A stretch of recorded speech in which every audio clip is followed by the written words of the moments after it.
कुशीनगर को मिली 525 करोड़ रुपए की सौगात। सीएम योगी ने किया लोकार्पण और शिलान्यास। रामकोला कप्तानगंज सड़क निर्माण का किया ऐलान।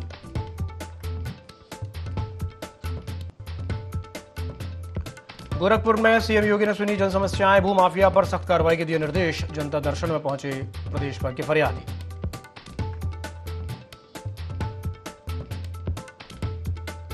बांदा में मेगा वृक्षारोपण अभियान का शुभारंभ। एक दिन में लगेंगे 63,55,000 पौधे। हरियाली बढ़ाने की प्रशासन की बड़ी पहल।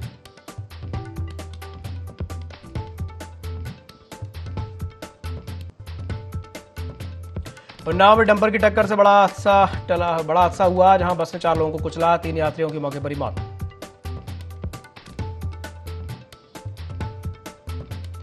बदायूं में नशे में बेटे ने की कुल्हाड़ी से पिता की हत्या। 5,000 रुपए के लिए पिता को उतारा मौत के घाट। आरोपी की तलाश में जुटी पुलिस।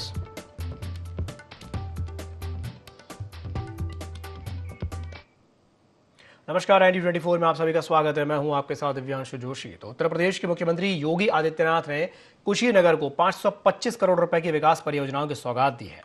उन्होंने विभिन्न परियोजनाओं का लोकार्पण और शिलान्यास करते हुए कहा कि डबल इंजन की सरकार प्रदेश में तेजी से विकास कार्य कर रही है। अपने संबोधन में मुख्यमंत्री ने पिछली सरकारों पर भी तीखा निशाना साधा। साथ ही साथ इंसेफेलाइटिस, स्वास्थ्य सेवाओं और गरीबों के कल्याण पर भी मुद्दे उठाए। उन्होंने कहा कि आज कुशीनगर में मेडिकल कॉलेज समेत बेहतर आधारभूत सुविधाएं उपलब्ध हैं। मुख्यमंत्री ने जनता की मांग पर रामकोला कप्तानगंज सड़क निर्माण भी इसी सत्र में शुरू कराने की घोषणा की। साथ ही कुशीनगर एयरपोर्ट से अंतर्राष्ट्रीय उड़ानों को फिर से शुरू करने और जेवर इंटरनेशनल एयरपोर्ट से बेहतर कनेक्टिविटी की दिशा में प्रयासों की भी जानकारी दी। हमारा आज का बचपन सुरक्षित होगा तो देश का भविष्य सुरक्षित होगा। और भाइयों, यही सीजन हुआ करता था। इंसेफ्लाइटिस से हजारों की संख्या में मासूम बच्चे तड़पते थे। लखनऊ में बैठी की सरकार की कानों में जूं नहीं रही था। कोई संवेदना नहीं थी। उन बच्चों के लिए इनके मन में कोई संवेदना नहीं थी। याद करिए, यही कुशीनगर है। सबसे ज्यादा इंसेफ्लाइटिस से पीड़ित बच्चे कुशीनगर के जाते थे और बीआरडी मेडिकल कॉलेज में उनको जाकर के उपचार के लिए मजबूर होना पड़ता था। बेड नहीं थे, उपचार की व्यवस्था नहीं थी, कुशीनगर में कोई सुविधा नहीं हुआ करती थी। मुसहरों को जमीन का पट्टा नहीं दे पाए। मुसहर जाति के लोगों को कोई सुविधा नहीं दे पाए। उज्ज्वला योजना का रसोई गैस का कनेक्शन नहीं दे पाए। आयुष्मान भारत की सुविधा का लाभ भी नहीं दे पाए। ये लोग जो घोषणाएं करते हैं, इनकी हकीकत देखो। जब ये सत्ता में थे तब इन्होंने क्या किया। और आज तो कुशीनगर के पास अपना मेडिकल कॉलेज भी है। कुशीनगर के पास भव्य मेडिकल कॉलेज, अच्छी सड़कें हो गई हैं। केवल एक सड़क बची है, रामकोला से कसिया वाली, यहां भी बनेगी। इसका भी प्रस्ताव हमने मांग लिया है और इसी सत्र में इसको भी तैयार करवाएंगे। इंटरनेशनल एयरपोर्ट कुशीनगर के पास है। नए एयरक्राफ्ट आने दीजिए। कुशीनगर को बेहतरीन सेवा हम देने जा रहे हैं और हम तो जेवर के साथ भी कुशीनगर को जोड़ने। मुख्यमंत्री योगी आदित्यनाथ ने अपने गोरखपुर के दौरे के दूसरे दिन गोरखनाथ मंदिर में जनता दर्शन कार्यक्रम में दौरान लोगों की समस्याओं को सुना। उन्होंने फरियादियों से सीधा संवाद करके उनकी शिकायतों की गुणवत्तापूर्ण निस्तारण का भरोसा दिलाया। जमीन संबंधी मामलों में मुख्यमंत्री ने भू माफिया के खिलाफ सख्त कार्रवाई के निर्देश दिए। इलाज के लिए आर्थिक सहायता मांगने वाले लोगों के मामलों में अधिकारियों को एस्टीमेट बनाकर के शासन को भेजने के निर्देश देते हुए कहा कि धन के अभाव में किसी भी गरीब का इलाज नहीं रुकेगा।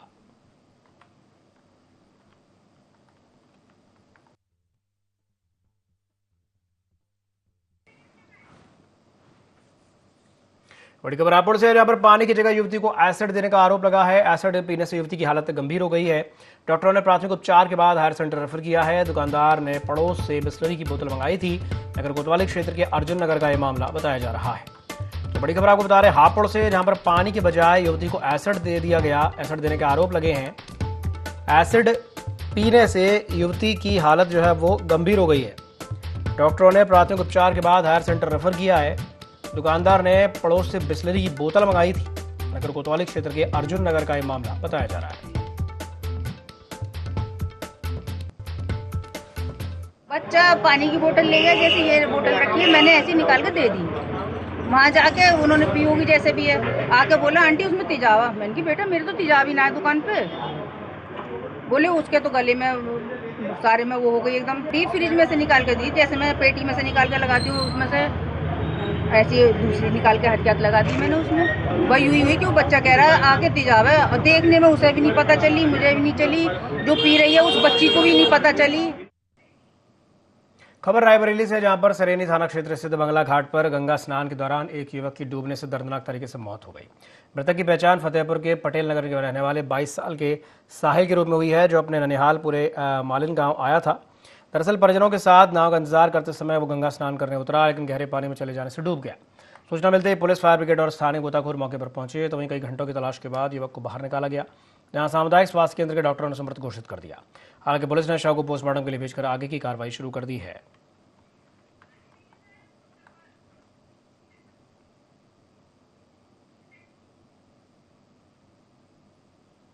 खबर इटावा से है, जहां पर पुलिस ने नाबालिग से दुष्कर्म के मामले में त्वरित कार्रवाई करते हुए एक आरोपी को घटना से महज 2.5 घंटे के भीतर गिरफ्तार कर लिया। पुलिस के अनुसार साक्ष्य बरामदगी के दौरान आरोपी ने पुलिस टीम पर फायरिंग की, जिसके जवाब में हुई कार्रवाई में उसके पैर पर गोली लग गई। आरोपी के कब्जे से अवैध तमंचा, कारतूस और घटना में जुड़े महत्वपूर्ण साक्ष्य बरामद किए गए हैं। पुलिस के मुताबिक 8 साल की बच्ची को गांव का ही आराम निवास पैसे दिलाने का झांसा देकर एक बाग में ले गया, जहां उसके साथ दुष्कर्म किया। परिजनों की शिकायत पर पुलिस ने तत्काल मामला दर्ज करके कई टीमों का गठन किया, जिसके बाद पुलिस ने आरोपी को घेराबंदी करके पकड़ लिया।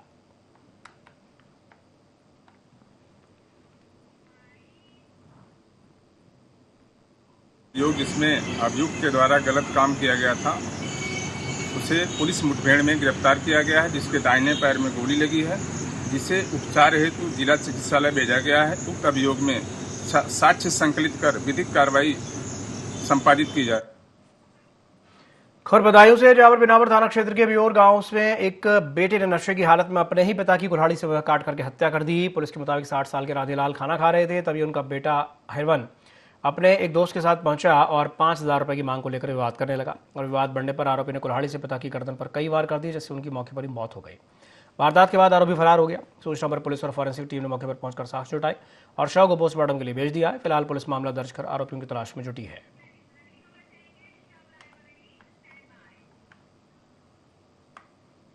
रायबरेली में बेटी की शादी के दिन एक पिता का शव पेड़ से फंदे पर लटका मिलने से सनसनी फैल गई। हरचंदपुर थाना क्षेत्र के सोममऊ गांव के रहने वाले 50 साल के राजमिस्त्री कौशल बेटी की विदाई से पहले अचानक से लापता हो गए थे। कुछ देर बाद उनका शव घर से कुछ ही दूरी पर पेड़ से लटका हुआ मिला। पुलिस ने शव को पोस्टमार्टम के लिए भेजकर जांच शुरू कर दी है। प्रारंभिक तौर पर मामला आत्महत्या का माना जा रहा है, हालांकि मौत के कारणों का पता पोस्टमार्टम और जांच के बाद ही स्पष्ट हो पाएगा।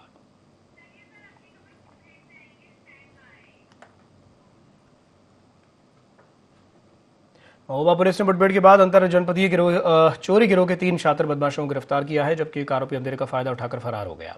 पुलिस के अनुसार आरोपियों ने 7 जुलाई को ई रिक्शा सवार महेश्वरी दीन की जेब से 50,000 रुपए चोरी किए थे। चेकिंग के दौरान अपाचे बाइक सवार संदिग्धों ने पुलिस पर फायरिंग की थी। इसके जवाब में हुई कार्रवाई में एक बदमाश के पैर पर गोली लगी। पुलिस ने 3 आरोपियों को गिरफ्तार कर उनके कब्जे से नकदी, पीड़ित के दस्तावेज, 2 अवैध तमंचे, कारतूस और घटना में प्रयुक्त बाइक बरामद कर ली है। फरार आरोपियों की तलाश जारी है।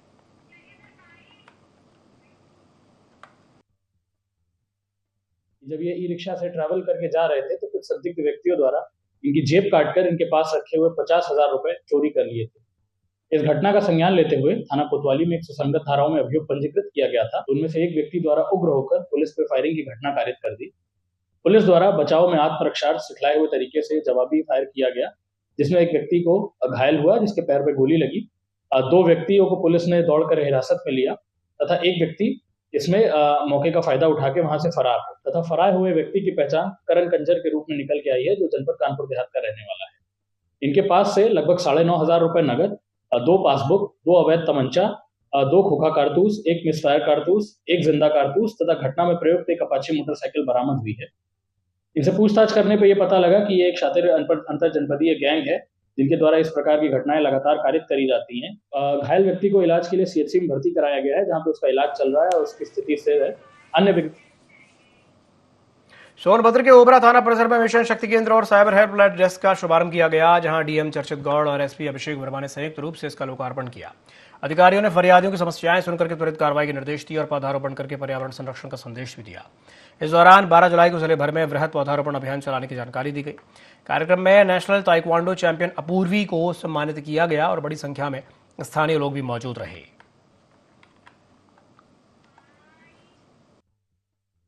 माननीय मुख्यमंत्री जी के निर्देशों के अनुसार हम लोगों के द्वारा वृहद पौधारोपण कार्यक्रम किया जा रहा है। इसमें प्रतिदिन हर जगह पे पिछले एक सप्ताह से हम लोग हर जगह पे कार्य करके पौधारोपण की कार्रवाई कर रहे हैं। साथ ही कल 12 तारीख को पूरे जनपद में वृहद रूप से सुबह 7 बजे से लेकर शाम के 6 बजे तक वृहद रूप से पौधारोपण का कार्यक्रम किया जाएगा, जिसमें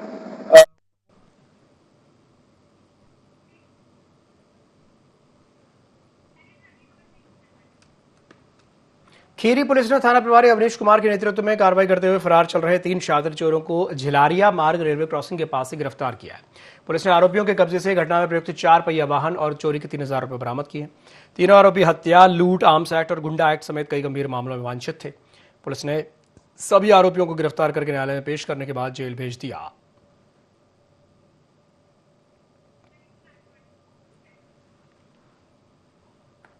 खबर सिद्धार्थनगर से, जहां पर समाजवादी पार्टी के जिला मुख्यालय पर आयोजित प्रेस वार्ता में उत्तर प्रदेश विधानसभा के नेता प्रतिपक्ष माता प्रसाद पांडे ने प्रदेश सरकार पर कई मुद्दों को लेकर निशाना साधा। उन्होंने अयोध्या के श्री राम मंदिर में हुई चोरी की घटना की निष्पक्ष जांच की मांग करते हुए कानून व्यवस्था पर सवाल उठाए। साथ ही बढ़ते अपराध, थाना प्रभारियों की कार्यशैली और वन डिस्ट्रिक्ट वन प्रोडक्ट योजना के तहत काला नमक चावल को अपेक्षित बढ़ावा नहीं मिलने का आरोप लगाया। उन्होंने यह भी आरोप लगाया कि सरकार अल्पसंख्यकों के साथ भेदभावपूर्ण रवैया अपना रही है। इन आरोपों पर सरकार की ओर से तत्काल कोई प्रतिक्रिया सामने नहीं आई है।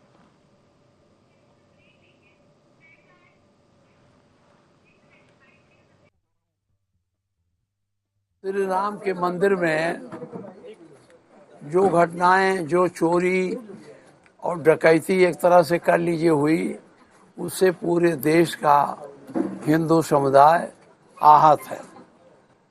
अब इसके रोकने की जिम्मेदारी बांदा में पर्यावरण संरक्षण की दिशा में कल एक बड़ा रिकॉर्ड बनने जा रहा है। वृहद वृक्षारोपण अभियान के तहत जनपद में एक ही दिन में 63,55,600 पौधे लगाए जाएंगे। अभियान का शुभारंभ राज्य मंत्री रामकृष्ण निषाद, विधायक प्रकाश त्रिवेदी और जिलाधिकारी करेंगे। वन विभाग ने सभी तैयारियां पूरी कर ली हैं। उम्मीद है कि इस अभियान से बुंदेलखंड में हरियाली बढ़ेगी, भूजल स्तर सुधरेगा और पर्यावरण संरक्षण को नई मजबूती मिलेगी। वृक्षारोपण महायज्ञ 2026 के अंतर्गत 12 जुलाई अर्थात कल का दिन निश्चित हुआ है कि पूरे प्रदेश में 35 करोड़ पौधारोपण होगा।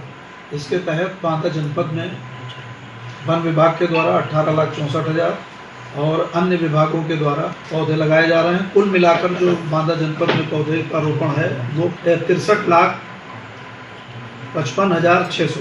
मुख्य कार्यक्रम बांदा एग्रीकल्चरल यूनिवर्सिटी में है, जहां पर 400 पौधों का रोपण है। ये माननीय मंत्री जी के द्वारा है और दूसरा कार्यक्रम नोडल अधिकारी के द्वारा है। वन विभाग द्वारा 87 जगहों पर ये 18,64,000 पौधे लगाए जा रहे हैं। अन्य विभागों द्वारा 5,107 जगहों पर रोपण का कार्यक्रम है। मैनपुरी के चर्चित युधिष्ठिर सिंह हत्याकांड में 9 साल बाद अदालत ने एक बड़ा फैसला सुनाया है।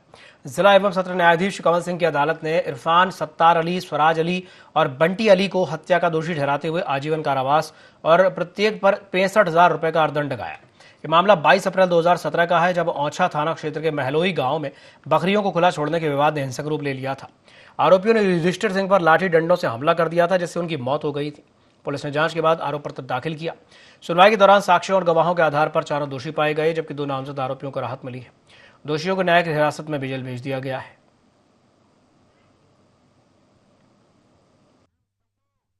उनकी बकरियां थीं, वो हमारे पेड़ों को नुकसान पहुंचाती हैं।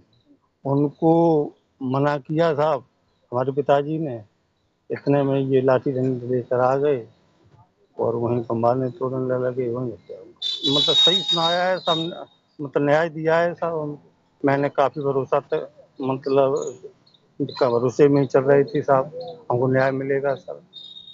आज न्यायालय एफपीसी सेकंड मैनपुरी के द्वारा ये वर्ष 2017 का एक मैटर था, जिसका प्रकरण न्यायालय में चल रहा था, राज्य बनाम सत्तार अली, जिसमें 4 अभियुक्तगण सत्तार अली पुत्र अलीजान, इरफान पुत्र बाबुद्दीन, सुराज अली पुत्र अलीजान और बंटी पुत्र अलीजान, इन लोगों को माननीय न्यायालय द्वारा आज आजीवन कारावास के दंड से दंडित किया गया है और इन पर 65,000 रुपए का जुर्माना लगाया गया है। मैनपुरी के कृष्णी थाना क्षेत्र के माहौली गांव में 11,000 वोल्ट की हाई टेंशन लाइन की चपेट में आ जाने से 18 साल के करण की दर्दनाक तरीके से मौत हो गई। करण अपने मकान की छत पर किसी काम से गया था, तभी ऊपर से गुजर रही बिजली लाइन के संपर्क में आ गया और गंभीर रूप से झुलस गया। परिजनों से तत्काल सीएचसी कृष्णी लेकर गए, जहां पर डॉक्टरों ने उसे मृत घोषित कर दिया। सूचना पर पुलिस ने शव को पोस्टमार्टम के लिए भेज दिया है। परिजनों और ग्रामीणों ने बिजली विभाग पर लापरवाही का आरोप लगाते हुए कहा कि कई बार शिकायत के बावजूद लाइन नहीं हटाई गई। ग्रामीणों ने दोषी अधिकारियों पर कार्रवाई और गांव से हाई टेंशन लाइन हटाने की मांग की है।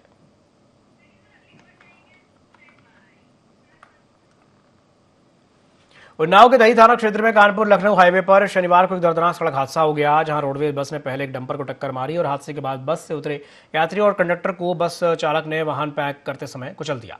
दुर्घटना में 3 यात्रियों की मौके पर ही मौत हो गई, जबकि बस कंडक्टर गंभीर रूप से घायल हो गया, जिसे जिला अस्पताल में भर्ती कराया गया। मृतकों में राम नरेश और राजेंद्र की पहचान हो चुकी है, जबकि एक अन्य व्यक्ति की पहचान होना अभी बाकी है।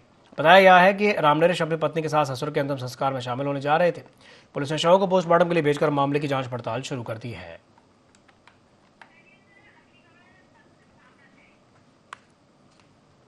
गोरखपुर में एम्स का 7वां स्थापना दिवस हर्षोल्लास के साथ मनाया गया, जहां इस कार्यक्रम में लेफ्टिनेंट जनरल डॉक्टर नरेंद्र कोतवाल मौजूद रहे। कार्यक्रम की अध्यक्षता संस्थान के अध्यक्ष पद्मश्री डॉक्टर हेमंत कुमार ने की, जबकि कार्यकारी निदेशक और मुख्य कार्यकारी अधिकारी विभा दत्ता भी मौजूद रही।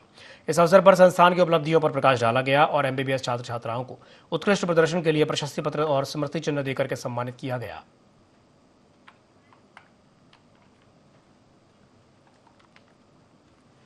स्थापना दिवस मनाने का मतलब ये होता है कि पिछले 1 वर्ष में हमने यात्रा कैसी पूरी, अस्पताल में मेरी क्या उपलब्धियां रही, हम लोग क्या क्या अचीव कर पाए हैं, इसको बताने के लिए, इसको समझने के लिए ये फाउंडेशन डे मनाया जाता है।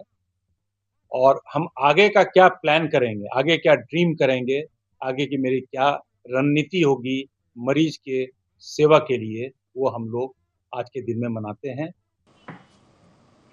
बड़ी खबर उन्नाव से, जहां पर जलभराव को लेकर के लोगों ने प्रदर्शन किया है। वार्ड 13 जुराखान खेड़ा में लोगों ने मोर्चा खोल दिया, नगर पालिका के खिलाफ जमकर नारेबाजी की है।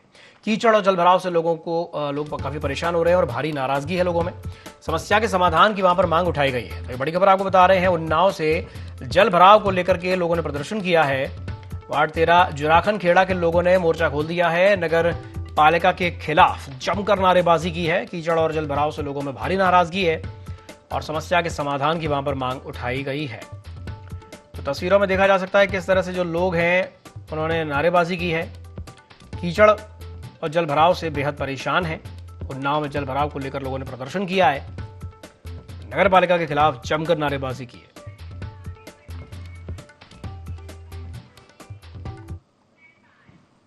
बड़ी खबर लखनऊ से, जहां पर बीजेपी प्रदेश मुख्यालय पर एक अहम बैठक, नई टीम के साथ पदाधिकारियों की बैठक शुरू हो गई है। पंकज चौधरी और धर्मपाल सिंह इसको नेतृत्व कर रहे हैं। 2027 की चुनावी रणनीति पर इसमें मंथन रहेगा। बूथ मजबूत करने और घर घर योजनाएं पहुंचाई जाएंगी। तो एक खबर आपको बता रहे लखनऊ से, भारतीय जनता पार्टी प्रदेश मुख्यालय पर एक अहम बैठक हुई, जहां पर नई टीम के साथ पदाधिकारियों की बैठक देखने को मिली। पंकज चौधरी और धर्मपाल सिंह ने इसका नेतृत्व किया। 2027 की चुनावी रणनीति को लेकर के इसमें मंथन किया गया। बूथ मजबूत करने और घर घर योजनाएं पहुंचाने को लेकर के रणनीति बनाई गई है। तो भारतीय जनता पार्टी की एक अहम बैठक प्रदेश मुख्यालय में हुई है। एक खबर आपको बता रहे हैं लखनऊ से, नई टीम के साथ पदाधिकारियों की बैठक हुई है।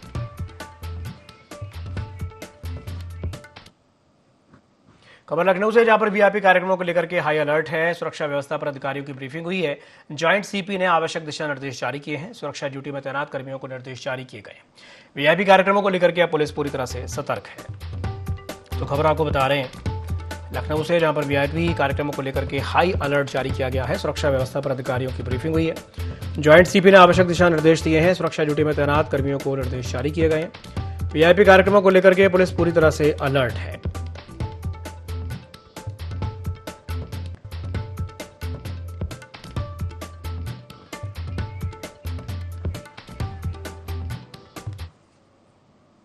सीतापुर के हरगांव थाना पुलिस ने महिला हत्याकांड का 48 घंटे के भीतर खुलासा करते हुए आरोपी को गिरफ्तार कर लिया है। पुलिस के अनुसार 8 जुलाई को कैथा भारी गांव में 36 साल की रेणु का शव मिला था और जांच के दौरान पुलिस ने आरोपी रामजीवन को गिरफ्तार किया है। पूछताछ में आरोपी ने बताया कि रेणु से उसके प्रेम संबंध थे, लेकिन उसे महिला के अन्य दोस्तों लोगों से संपर्क होने का शक था। इसी बात से नाराज होकर के वो घुमाने के बहाने ले गया और सुनसान स्थान पर गला दबाकर हत्या कर दी। पहचान छिपाने के लिए आरोपी ने मृतका का मोबाइल नहर में फेंक दिया। पुलिस आरोपी के खिलाफ आगे की कानूनी कार्रवाई कर रही है। 9 जुलाई को रेणु नाम से पहचान हुई थी। इसके क्रम में पुलिस अधीक्षक सीतापुर महोदय द्वारा सीओ नेतृत्व के नेतृत्व में एक टीम गठित की गई थी और हरगांव पुलिस ने आज अभियुक्त रामजीवन की गिरफ्तारी की है। रामजीवन ने इस बात को एक्सेप्ट किया है कि मेरे द्वारा गला दबाकर हत्या की गई। इस महिला के उसके संबंध के अलावा अन्य लोगों से भी इसने संबंध बना रखे हैं। इस शक के कारण अभियुक्त द्वारा गला दबाकर हत्या की गई। ये अभियुक्त आया था और महिला को अपने साथ बाइक में बिठा के ले गया था। ग्राम कबीरपुर के पास खड़ंजे में रुककर बात करने के बहाने ये लोग बैठे थे और मौका पाते ही अभियुक्त ने गला दबाकर महिला की हत्या कर दी। भदोही में आगामी श्रावण मास कावड़ यात्रा 2026 को लेकर पुलिस प्रशासन पूरी तरह से अलर्ट है। अपर मुख्य पुलिस अधीक्षक शुभम अग्रवाल ने पुलिस अधिकारियों और सभी थाना प्रभारियों के साथ कावड़ यात्रा मार्ग का स्थलीय निरीक्षण किया। इस दौरान सुरक्षा व्यवस्था, यातायात प्रबंधन, बैरिकेडिंग, ट्रैफिक डायवर्जन और पार्किंग स्थलों का जायजा लेते हुए अधिकारियों को श्रद्धालुओं की सुरक्षित और सुगम यात्रा सुनिश्चित करने के निर्देश दिए। निरीक्षण के दौरान अपर मुख्य पुलिस अधीक्षक ने कावड़ मार्ग पर चेतावनी और सांकेतिक बोर्ड लगाने, मेडिकल कैंपों के लिए चिन्हित स्थानों का भौतिक सत्यापन कराने और सभी थाना प्रभारियों को अपने अपने क्षेत्र के कावड़ मार्गों को अतिक्रमण मुक्त रखने के निर्देश दिए गए।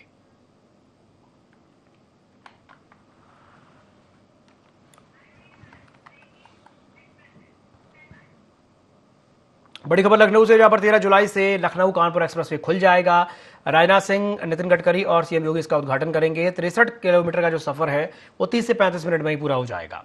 120 किलोमीटर प्रति घंटे की रफ्तार से वहां पर वाहन दौड़ेंगे। एआई निगरानी और 15 मिनट में इमरजेंसी मदद मिलेगी। लखनऊ, कानपुर, उन्नाव, सीतापुर, हरदोई, अयोध्या और सुल्तानपुर के यात्रियों को इसका लाभ मिलेगा।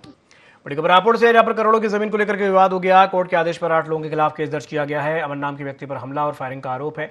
लाठी डंडे और धारदार हथियार से हमले की शिकायत की गई है। हापुड़ देहात थाना क्षेत्र पुलिस फिलहाल मामले की जांच पड़ताल में जुटी है। तो ये बड़ी खबर आपको बता रहे हैं हापुड़ से, जहां करोड़ों की जमीन को लेकर के विवाद देखने को मिला है। कोर्ट के आदेश पर 8 लोगों के खिलाफ केस दर्ज कर लिया गया है।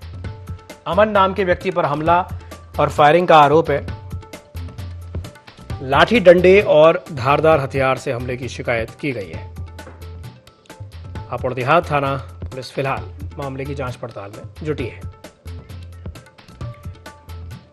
तो हापुड़ में करोड़ों की जमीन को लेकर के विवाद हो गया। कोर्ट के आदेश पर 8 लोगों के खिलाफ केस दर्ज किया गया।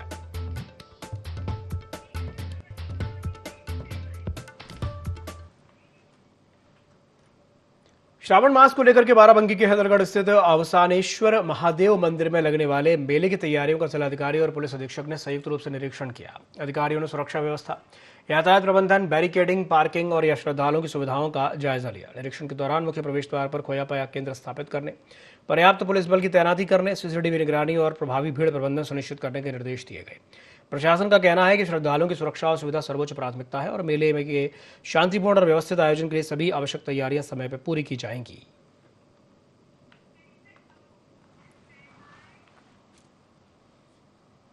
इसी के साथ बुलेटिन में फिलहाल के लिए इतना ही। दीजिए इजाजत। नमस्कार।